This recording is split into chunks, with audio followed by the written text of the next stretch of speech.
Mayenda lives in a beach down Roker.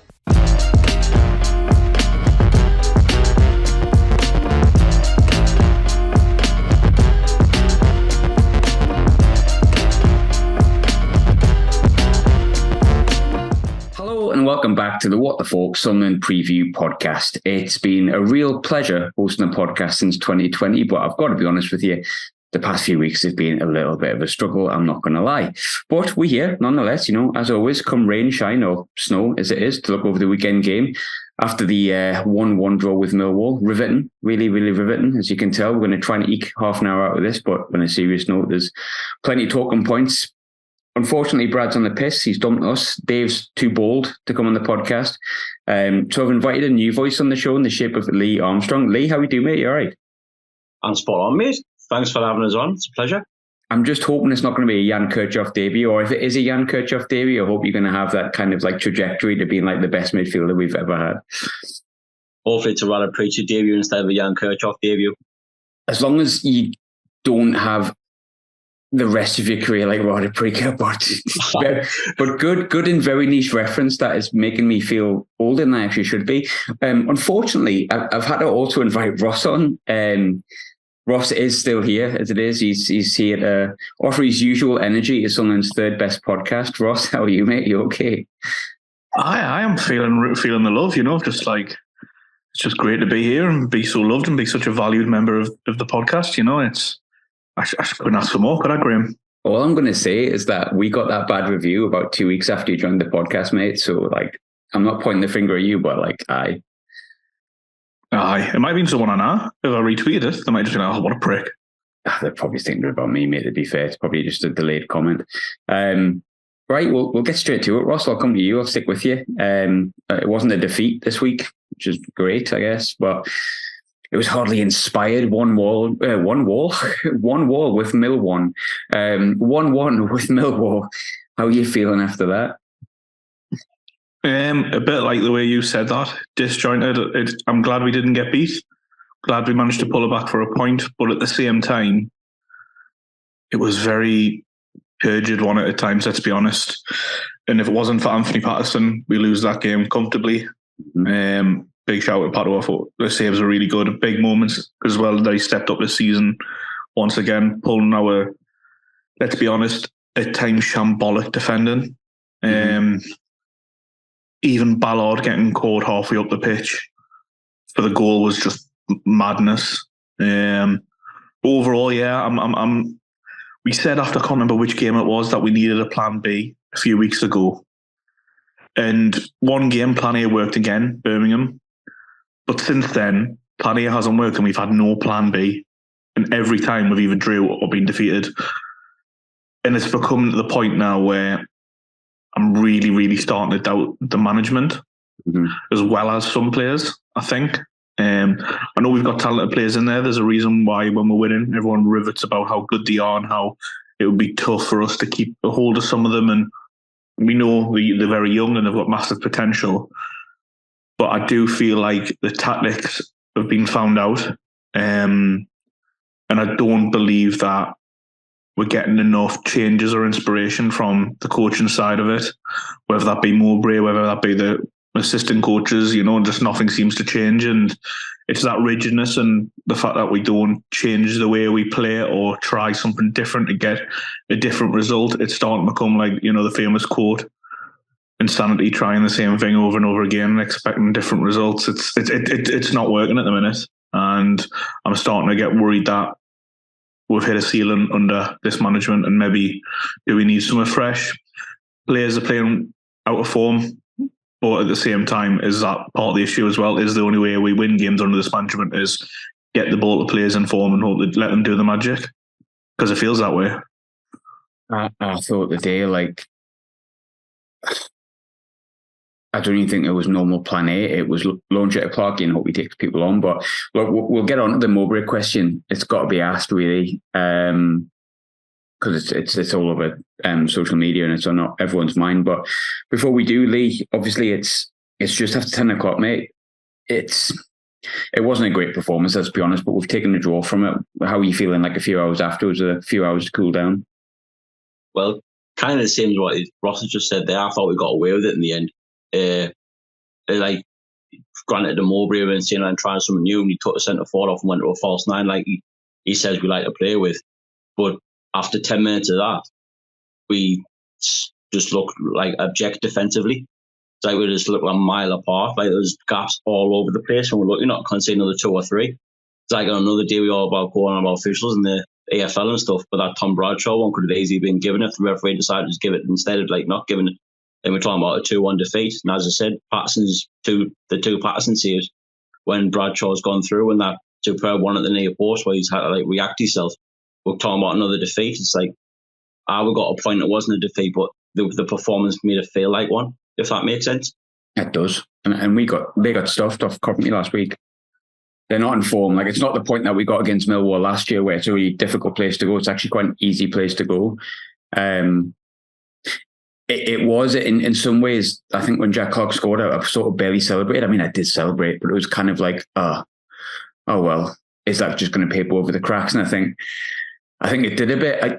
Before we go sort of further in depth on the game and stuff, you touched on the penalty there. I agree with you on the Bradshaw one. But do you think ours was a penalty? Because I've got to be honest, we call out referees when they make mistakes against us. If I'm a Millwall fan, I'd be going nuts, Lee. That wasn't a penalty for me. You've seen them give him, you've seen them haven't. But it's just one of them. Like he gets the ball, but he goes through Clark to get the ball. So it's kind of one of them ones where you see referees giving, you see referees you don't complain when it like gets given for you. But if it doesn't get given, you're not really questioning because it doesn't look like he gets the ball. But when he first went down, I said penalty. So obviously the Sunderland is what I thought was a penalty. But when watching it back, I was like, I don't know how we getting away with one there. So I wasn't sure. I think the fact you weren't sure is probably where I'm at. I don't think it was. I thought it was a decent tackle. Ross, you were vigorously shaking your head there, as if you were trying to grow hair out of your head. Not a penalty for you? Nah. If we made that tackle and it's given against us, I'm absolutely livid. Aye. To be honest. And also the official, to me, could have easily sent Burstow off first half. I've seen them given as red. It was reckless. And again, I think the whole podcast should be called We Got Away With One about 3, 4, 5, 6 times today. It just seems like it's been one of them days where we just got away with it. Just toed the line. It's not a catchy podcast title, though, is it, Ross? Last week's was Double Budgie Death. I don't think it's going to be quite difficult to match that, mate. So, it's not really down that line, is it? Not yet. Listen, that's what we're missing. We're missing Dave. But look, I feel like a broken record, but I'm going to have to mention it. I haven't got the stats and figures for this month, but I'll give this one to you, Ross. No goals from strikers again today. Like a couple of weeks ago, it seemed like Rusin was the choice. Then my ender comes in during the week. Rusin's not even there today. I don't know if he's had an injury or something like that. And then Burstow, who you just mentioned, comes in.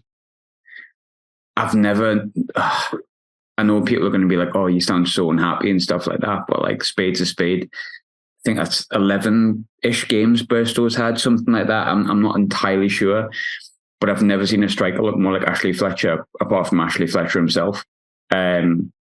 He's not going to score as long as he's got a hole in his arse for Sunderland, and I'm sure he'll end up being a decent striker in time, but the strikers aren't scoring. What needs to change?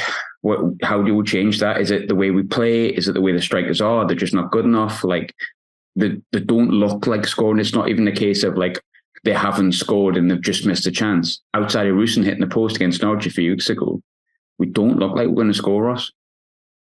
I think I've seen a stat. I haven't got on it, but I'm sure we've got the lowest shots from strikers in the league as well. So I think chance creation has to be put into perspective as well.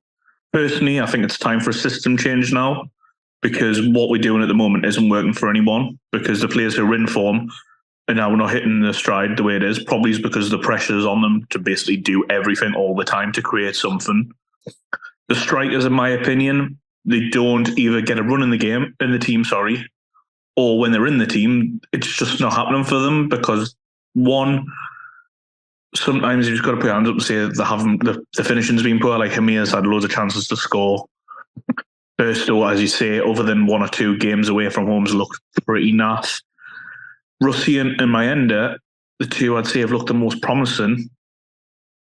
Have they played more than 2 games in a row?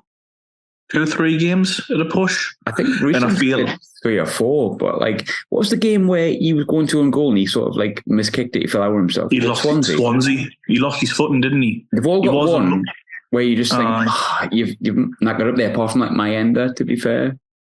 But to be fair to them, again, we're speaking, they get 1 chance a game. We're creating 1 chance a game that I think they're on the top of our head for our strikers. And to me, is that a system issue? Is that because I know everyone said last year we're so used to playing without a striker that we forgot how to play with one, but these are professional footballers who've played all the way through the youth level. Some cases it's the first professional, yes. But these are players who've played with strikers their whole life. Like, you don't just forget to pass a ball to a forward because you've played like that for a few months. I just feel like it's a system issue now. And yeah, this all goes back to plan A, plan B, where my head's at the minute with Mowbray. Is it clearly isn't working, no matter. So we've had 4 different individuals, even 5 if you include Job, and then even Dak played there today, which blew me mind. We'll get on to that. We'll get on to that. But we've had so many individuals play this one striker role and it's not worked. Maybe it's time to think, right, it doesn't matter who we put up there, they're not getting the chances, they're not scoring goals. We've got to mix it up. And he has mixed it up. Last season, he played 2 up front with Stewart and Sims. He can play 2 up front. But to me, it just feels like he's so, I don't know, is it becoming borderline, I don't know how to say it, arrogance? Or he's just stuck in his ways so way. Like the 09 thing at centre-half, he said no matter what, 09's going to be centre-half. Hume is going to be our inverted centre midfielder. No matter what happens, he's going to play that way. And it's these things that are costing us, and he won't change it. And this rigidness of not having a plan B is what's really annoying us. Yeah, I'm not surprised, mate. Same with me as well. I'm starting to think Bradley Dack's only here to just really annoy Chris Hughes, to be honest with you. Like, dating his ex and also being crap playing for his football team, like that honestly tear my hair out. I would look like Ross if I was Chris Hughes, because I'd be tearing my hair out. Lee, I want to ask the same question to you, mate. I feel like we're probably going around in a circle every week asking the same question, but it's really frustrating. The strikers aren't scoring and none of us have the answer and none of us are paid enough to have the answer, but I'm going to ask you to have the answer anyway. Why do you think we're not scoring? What do you think's going wrong? I think just giving too much freedom to Clark and Roberts. It's like he's letting Clark and Roberts do what they want, and their first instinct is to just dribble with the ball and try and take on 2 or 3 men at once instead of just trying to get the ball in the box. But then he's also asking the centre forward to drop deep as well. Like at some points today, we're on the final, like where I got a throw in now, like our final third, and Burstow's the first one winning it, like literally our 18-yard line. But when the ball gets clear, there's no one up there. I agree with Ross. I think it's a system change that needs to happen. Maybe he's play 2 up front, as I say, or like play him with somebody. Let him like just play the width of the penny boxes like an old school target man centre forward, instead of asking him to drop deep or run wide and have your other person to run wide as well. As I say, I'm majority think it's just chance creation. Basically, I think you look at all our centre forwards this season. The Roos chance away at Swansea is the only gilt-cut chance that they've actually missed. The rest of them are all half chances. And I just think it's a system change. Like the way we play at the minute just isn't suiting playing with the centre forward. But just the thing is, I think this would have been Sunderland last season if Alex Neil hadn't have left when we didn't have a centre forward. I would think I see Mowbray is now trying like 3 or 4 different forwards and he's coming with an excuse every week. Where last season he was like, right, well, it was last season when he had the very limited numbers. Sorry for slipping over my words. He was like, right, we'll get out of this, and everyone knew what to do and everyone went about their jobs, where it feels like now he feels like he hasn't getting what he wanted in the summer. So he's just like chucking 3 or 4, like 1 in every 3 games and just hoping it sticks. It does feel a bit like throwing shit at a wall a bit and hoping one of it sticks. Like, yeah. And I think I know where you're coming from with the Alex Neil stuff, because I think it came quite clear. I thought we forgot to mention Ross Stewart here, but I've gone down the Alex Neil route, Jesus. But like, he obviously wasn't happy with what he had brought in, and then Tony Mowbray did a really, really good job last season and got out what he could. But I think the more this season's going on and the more we're seeing we're effectively not playing with a striker because the strikers can't really score or not playing to their strengths, whichever way you look at it. Without Ahmad, take Ahmad out of the team. I mean, we've lost 20 odd goals between Ross Stewart and Ahmad there. 14, I think, from Ahmad last season. You're losing 5 goals from Patrick Roberts as well because he's not the same player. You've earned a couple from Clarkey, but some of them being penalties. I can't remember his last goal. An open play, really. And it just... I personally think we need a new centre forward. I think it would be good to change stuff up. You're right in what you're saying with Clark and Roberts. Roberts is not the same player. I agree 100% with dropping him today, but Barr did nothing to make you think, well, okay, we'll play Barr next week then because he didn't do now. Clark, you can't really drop him, but there is points when he cuts inside and tries to take 4 or 5 people on. But then I look at the games last season, I think it was Rotherham at home, when Stewart got 2 and Clarkey got 1 and Clarkey was unplayable that night, but anything he missed, Stewart was on the end of. He had something to hit as well. There's also the argument that maybe you could say, well, Clarkey and Roberts are going for it themselves because they think, well, what's in the middle is crap. I know they won't say that openly, but I suppose proof's kind of in the pudding. But you're right at the same time, what Ross was saying, there's only 1 chance a game. I mean, I can think of the Rusyn chance and a couple that Hamia had, the ones that Hamia had early, but you can mark Hamia's chances down to being an 18-year-old kid. And if it wasn't like him desperately needing to score a goal because someone desperately needed to score goals, you'd probably forgot about it now if you had like a person that could score goals. But I mean, Russell, we're going to have to come on to it here because it's everyone on Twitter is talking about it. And I know we always say Twitter's not a barometer of anything, but I think it might be because the forums are also talking about it. We're talking about it in our WhatsApp groups. The last 2 games, the performance and the result has changed the outlook a little bit in terms of the Mowbray in or out pendulum. And it really seems to have swung a tad towards the Mowbray out pendulum. We've talked about it a little bit in your frustrations, but honest question, because when I asked for questions for the podcast, it was just full of this. Where do you stand on Mowbray in or out? I like Mowbray. I think he's done good stuff for us. But today, watching it, I felt like he's probably took us as far as he can. I don't think he can take us on to the next level. And momentum was huge of us at the start of the season, building on what we had last year. And the longer this fizzles out, we've got a tough run incoming. And I just feel like we need our strikers to hit the ground running. We need to shore up the defence to be sure that we make the playoffs. And I don't think that'll happen under Mowbray, unfortunately. As much as I like the guy, and I also don't believe that he would still be here if we didn't make the playoffs last season. So it wouldn't shock me if Speakman and Dreyfus pulled the trigger sooner rather than later. I'm with you on it. Someone said before, I can't even remember who it was, said it feels like the Poyet situation. I really liked Gus Poyet. I mean, I've had him on the show. Cracking fella. Loved him. Really nice gentleman himself, but I liked him as the manager as well. But towards the end of it, you were just like, it isn't working. Whatever it is, this isn't working. And Dick Advocat came in and we stayed up and so on and so forth. I think in time, you look at Tony Mowbray as being a really important part of the puzzle. He came in during a difficult time. He didn't just show us up. He got these young lads playing the football they should be playing. He absolutely overachieved last season. And at points, I thought I wouldn't mind having this bloke for a while. Maybe he's just the right fit. But there's always been something niggling in the back of, in my opinion, Sunderland's fan base that this isn't going to be the man to take us into the Premier League. And I think we were all a bit worried if we hit this kind of patch of form where it was like the last 6 games haven't been that great, really. And I just think when I watch it, I see a man on the touchlines that knows he can't go any further than he's got with these. That's my opinion. It's not to say it's right, and obviously it's not to say Ross is right. But for me, it's really hard for me to be Mowbray out because I like him. I really like him, and I think he's done some really, really good stuff. And sometimes the grass isn't always greener, and you think, well, you know what? We're not that far off the playoffs. Is it just a bad run of form? Should we really be pulling the trigger? But he's maybe even a product of his own good work, because I'm more ambitious than I was this time last year. I want more.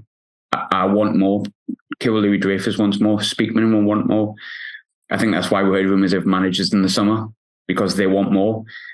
Sunderland as a club can't stagnate, because when we stagnate, we go backwards. A lot of clubs do that, but it's especially seems Sunderland do. And I think at the minute, we're at a real risk of Mowbray's really good work in doing what he's doing, going backwards and being remembered for all the wrong reasons, because Mowbray on a whole has done a really good job, and I think he's been the right man at the right time. And I know not everyone's going to agree with me on this, and I know some people will agree with me on it and some will disagree. But for me, and I haven't got any names for you, but I'm sure Speakman does, and I think he's got credit in the bank based on some of the signings he's made and the things that have gone right for Speakman. For me, we need the next person that takes on to the next level, or we risk having a plateau and going backwards. And the grass isn't always green, and I could be wrong in that, and the proof will be in the pudding if it happens. But for me, I have to say, in that sense, I'm sort of a Mowbray out man in that sense, but not in the kind of way that I want to hound him out, if that makes sense. But Lee, that's my opinion. I want to ask yours, mate. Are you any different? Well, sentiments don't get you success. He's had a really really good job last season. But if Christian Speakman and Louis Dreyfus feel like we're 2 or 3 years ahead of our progression period, because I think you asked them last season deep down, did they expect to get the playoffs? I think the answer would have been no. So in the summer, when they were looking for all these new coaches, if they thought that the progression period was like 2 or 3 years ahead of where we are, they should have brought that forward 2 or 3 years, if that makes sense, which is understand the links to like Ferroli and other managers. I just don't think he's going to change anything. He probably sees today's result as a really good result, and he actually come out in his press conference at the end and said he was proud of the team. But when it comes to like, we've got 2 really tough games against West Brom and Leeds next, and you think to yourself, if we play like we did today, we'll get hammered off West Brom and hammered off Leeds. Leeds are beating everybody at the minute. So you think to yourself, do you change it now with these 2 games coming up? Where do we generally expect anything for a new manager to put his ideas across? And I would say, as I say, same with you, I'm not hounding them out, but I feel like a change needs to happen for us to not stagnate. I think one of the big arguments as well before was obviously Jack Clark and stuff like that. It's just some really positive things. Diallo said some really positive things previously about Mowbray, and the players obviously really like him.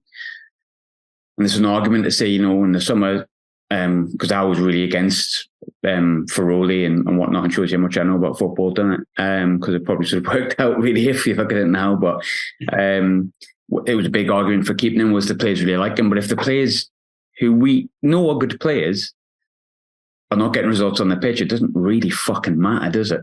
Whether they like him or not, the results need to come in. The player like a set of players that don't want to play for him. Because I was like 5 or 6 weeks ago, playing a team like Southampton off the park. Southampton never got a kick. Then you go on like 3 games in a week of Plymouth away, who were 20th in the Championship, Huddersfield at home, who were 21st in the Championship, and then Millwall, who were 19th in the Championship. You could argue we were second best in all 3 games. Easily. And tactically very easily outthought. Yeah. I think, you go back to the Stoke games, and I don't want to bring up Alex Neil for a second part in the conversation, but for me, Alex Neil was always very tactically good if his football wasn't the most entertaining when he was at Sunderland for that kind of 20-odd game spell. And I always feel like Alex Neil felt like he could just stick up a deck chair and go, well, Mowbray knows nothing about how to attack us or how to beat us. I know exactly how to beat this because I'm much more technical. I've got much more now tactically. I'll just put up a deck chair, sit on it, and just let the lads do what I've told them in training all week, and it's going to work. Because I don't know, like if you've only got one plan, then you can't really surprise a team with a plan B, and we definitely don't have a plan B. Like we don't. It's just simple as that. But Ross, you're shaking your head again like a crazy person. What do you want? No, I was agreeing. It's to say like. Oh, yeah. It was to say it's easier to set up against Sunderland because we know what we do. If we know what we do, the opposition know what we're going to do. If nothing changes, then once one thing works for another team, which it clearly has, stop the ball going out wide to Clark and Roberts, press them high when they fuck around at the back, don't let Hume get in the central area on his own, and if they do, overload that side because he's out of position when we lose the ball. Like, we can all see it. If 40,000 people can see it every weekend, all the other managers are going to see it, and it's sticking to the same things over and over again. And when it works, it's great. But when it doesn't, what do we do next? Where's the next progression tactically from this team? And that's what we haven't seen all season. I mean, the Huddersfield game, right? With all due respect to Huddersfield, because I know we don't do the midweek reviews and stuff. Sometimes we do, depending on how good the game's been and whatnot. But very, very few and far between. But all due respect to Huddersfield, they're rubbish. They were absolutely awful. One of the worst teams I've seen up at the Stadium Light since we've been up in the Championship, and it was just basic for them. Sit 10 yards off them, sit the tackling when you need to, and then get. I mean, both goals were crap, just total crap. It was just them taking advantage of basically our bad defending. Look, there's tons of stuff we can and need to get through. I'm going to fire 2 quick questions at you, and then I'm going to go into listeners' questions because I'm really enjoying that. First one's a real quick one, and I want a nice, sharp, snappy answer, Ross, and then I'm going to get the same one from Lee, right? I'm going to give it to you first because Lee's the debutant, right? So I don't want to put him under any pressure. Alex Pritchard, why the fuck isn't he playing? Because he wasn't meant to be here, and the club and Mowbray were quite happy to let him go by the sounds of it. Stupid. He every time he gets on the pitch, look more like scoring. So just free Alex Pritchard. Lee, same question. Yeah. Because he's not Bradley Dack and he's not Mowbray's little pet project. It's basically what it is. Is he too old? Is that what the problem is? Too old and not Bradley Dack. Isn't Bradley Dack all of them Alex Pritchard though? He looks it. No offence, Bradley. I'm sure he'll be like, look, I'm far better looking than you are, Graham, and he would be right, to be fair. But look, in the context of football, no. Another one, I'll give this you firstly, and then I'm going to move to Ross, and we'll go into listener questions, which, like I say, I always enjoy. So keep firing them in and stuff. Don't subscribe to us, but do put in questions to us. Don't listen, but give us questions. I just want to give a bit of balance to the Mowbray thing. I've already said my opinion, so I don't really think this. Or maybe there's some truth to it, but it's worth asking the question, I think, for balance. And Brad wanted us to point out that he's still Mowbray in, by the way. Brad wanted us to point out in the WhatsApp group that he's Mowbray in. He said, if you're all 75% out, I'm the 25% in. There's actually 5 of us technically now, so he can't even get his maths right. So Brad's wrong. Love you, Brad. But I would be too unfair, considering that the players that have been brought in aren't his, and he's been forced to lose the experience of Lyndon Gooch, Danny Bart, Ross Stewart, could have potentially also lost the experience of Alex Pritchard, as we touched on before. It's quite clear the club were happy for him to go. Is there a portion of the blame that has to be taken away from Mowbray and also given towards the recruitment? No, because he had the same thing last season. But last season, when we had obstacles like injuries, etc., he found a solution to them obstacles. Where now we're just looking for excuses why it's not working. I actually like that answer. I can't even argue back to it. Shit. Ross, are you in agreement with Lee? I think the argument is fair to say that, but these players have shown throughout last season and this season that they're good enough and they're capable enough. But for some reason, it's not working. And I think that could be a bit of off-form, slightly poor recruitment, I'd say. When it comes to the striking department, I think we could have done with an experienced striker. But I also feel like with what he's got, he should be doing better. So I think it's a fair argument. I can see people who are arguing for Mowbray, especially when, to flip it again, who would we bring in? That's what I mean. That's another question altogether. Graham Potter, man, I'm sure he's dying to come in. Oh, hey. I've seen that one thrown about. And look, I absolutely love Ashley, but, if Angelina Jolie decided she wanted to pop around for a cuppa, there'd be a chance that I might say yes. So my answer to Graham Potter is yes. Do I think it's going to happen? Probably not. Listener questions, move on before I get slapped because she's not that far away from me. I will give this one to you firstly, because I don't know where you lie on this one with this player, because some of us love him, some of us don't love him. Some of us love them, then don't like him, and like them, and then don't like him again. But one of the questions was, what's it got to take for 09 to get dropped? I love the lad, but in the highlights package, he forgets to mark the scorer at all, and he does the same in the second half before Pato saves him. And I think that's a really valid point. do you think it's time for 09 to be dropped? I would say so, yes, because the same argument was made for Patrick Roberts not being at his best, and obviously he was deservedly dropped. Mm-hmm. Like Wednesday night, you saw the best and worst of Luke 09. You saw the best where he was playing these crossfield balls, bringing the ball out from the back, but then he switches off and go and concede a goal, and it was exactly the same thing today.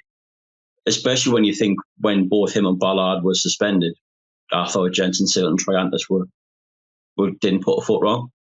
So you think you've got people waiting in. It's why you have a squad for. When you have players who are not in good form, they get replaced and they get given a chance to the players who arguably deserve one. Not getting shoved out of right back and has to go on the overlap when you cannot run.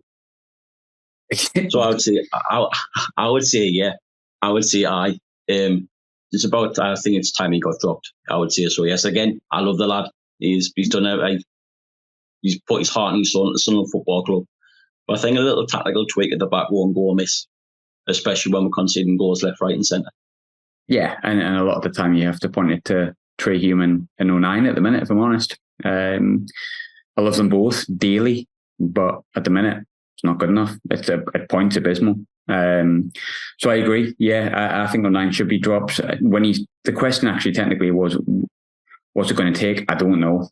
Probably a change of manager, I think. Because I think we've touched on it before. He's not going to drop him. He's captain. That's who he sees. So I think we're going to have to just suck that one up. Do I think it's the right thing to do? No, I agree with Lee. I think 09 needs to be dropped. Sorry, Luke. Ross, next one for you. It's quite a good one from Lord Barreld. Like a bit of Lord Barreld, I do. Are fan expectations too high this season? We bucked the trend of League One playoff winners doing well the next season. So is it not fair to say we're at the level, in inverted commas, we should be at? No chance. Absolutely no chance. I think if you look how many bad spells we had last season and we still managed to get in the playoffs, to me, the players are better off for a year. Obviously, Ahmad's missing. That's the big one, let's be honest. I can understand we've lost a lot of quality and goals there, but overall, no, we shouldn't accept mid-table mediocrity in the Championship once we've hit the playoff level. That should be our minimum as a club, to be honest. And okay, people may feel like we haven't invested correctly in the correct players, but we have invested quite a bit this summer. Maybe it's for the future, but when you look at the net spend, okay, the Stewart deal changes that, but when you look at the money we spent on players in our squad and where these players have shown in the past season and at the start of the season, the levels they're capable of, I think expecting playoffs should be an absolute minimum for Sunderland Football Club in the Championship. I think if you're not going, sorry. Yeah, get it right. Get it right. You couldn't even say accept before, so that's why you probably didn't take on association. We've all got, that's not your fault, mate. It's not your fault. I think if you're not going forwards, you're going backwards. That's my kind of short answer. Got a couple more, one fun one to finish with. I know people like us just talking about football, but I like a bit of fun sometimes. So I've got a nice fun question for you. But I'll give this one to Lee. If Burstow goes back in January, do you see the club going after an experienced striker to help the other forwards? Not necessarily a Championship striker, but a more senior player generally. No, because I don't think that's the demographic we go for when we buy players. You think you're probably looking, obviously you've already seen links to that striker in Uruguay. You think you're probably looking at like a 18 to 21-year-old forward to come in the same as Ian Martins, like Hamea and Mayenda. Would I like to see an experienced striker come in? Yeah, but I can't see it happening. And to be honest, I won't be surprised if Burstow lasts the season there. Yeah, so I won't be surprised if there's something written into his contract where he's got to stay the season out here and he can't go back to Chelsea. But we'll see. I'd agree, mate. It's just not the model. I think we just have to suck that one up again. But a nice fun question for you here, Ross. I did say I would answer it, right? We always get one funny question. We got the custard one last week, which I've had a lot of fun with on Twitter. I'm easily pleased, lads. I'm easily pleased. But what's your go-to Christmas film, Ross? Home Alone. Classic. Basic bitch. Basic, but at the same time, it's a classic. And I like a comedy, so it's up there. I'm going to point out that Home Alone, it just wouldn't happen. Right? It's basically like a really how do I put it? Graham, it's not real. I know. It's okay. But like, it's a film. It doesn't have to be. No, I'm not having it. A lot of things. You wouldn't just leave the bin in the house. You wouldn't just leave the bin in the house. You just wouldn't. I don't know. I'll move on. Lee, what's your Christmas go-to film? Go-to Christmas film? Film go-to Christmas? I'd probably say The Grinch. Good film. Gotta go with The Grinch. Basic but good. I don't know if mine's basic, but mine would be Scrooged. Is it bad that I was really dying to jump in on Lee's and go, that just wouldn't happen, would it, Lee? So I don't know why you're saying that. That just wouldn't happen, would it? The Grinch isn't real. Green people don't exist. Green people don't exist. It doesn't happen. There's no such thing as a Grinch. There's more chance of a Grinch than leaving the bin at home when you're getting on a flight to wherever you're going to. Graham, can I end this? I'm guessing that was the last question. Can I end this one then for you? Because people don't ask you questions. I know, there's a reason for that. Do you think by January 1st, Tony Mowbray will still be Sunderland head coach? No. I don't think he'll be head coach by Boxing Day. However, one thing I will be having, I don't know if anyone's seen it today, but sticky toffee pudding at Hull. Oh, I'll be having that. It looks tremendous, honestly. Like, I was not looking forward to Hull. I was like, everyone's whinging about Hull tickets, and I've got a Hull ticket. Everyone's going mad about it, and I daren't say anything because I was like, if I say something here, everyone's going to kick off because everyone's going mad about Hull tickets. But I've seen the sticky toffee pudding today, and I have to confess, I will be having that at Hull. Otherwise, I wouldn't have been that excited for it. So thanks, Hull. We've got like a minute or something left. So Ross, cheers, mate. You can go. See you later. Before we go, though, there's a reason I had you on today, Lee. Lee, you've obviously got a channel as well. That's brand new. Where can we find it? And where should people subscribe to you rather than subscribe to me? It's on YouTube. It's at Leroy SCFC. You just type it. If you put in the search bar on YouTube, it's the first thing that comes up. See, it's just something I've always fancied doing, and decided to go set up bars and just do it. I was just going to do an audio thing, but then after talking to people like at work and like my mates and stuff, they said, just put your face to it, like there's out be scared of. So I just did. And if you haven't liked Lee's opinions, don't subscribe to him. I just wouldn't. Just don't bother. If you think not many people do agree with my opinions, it's fine. Same, mate. Same. But thanks for joining, lads. I appreciate it. Hopefully it'll be better at some point. Cheers, lads. Thank you very much. Liza Mayenda, lives in a beach down road.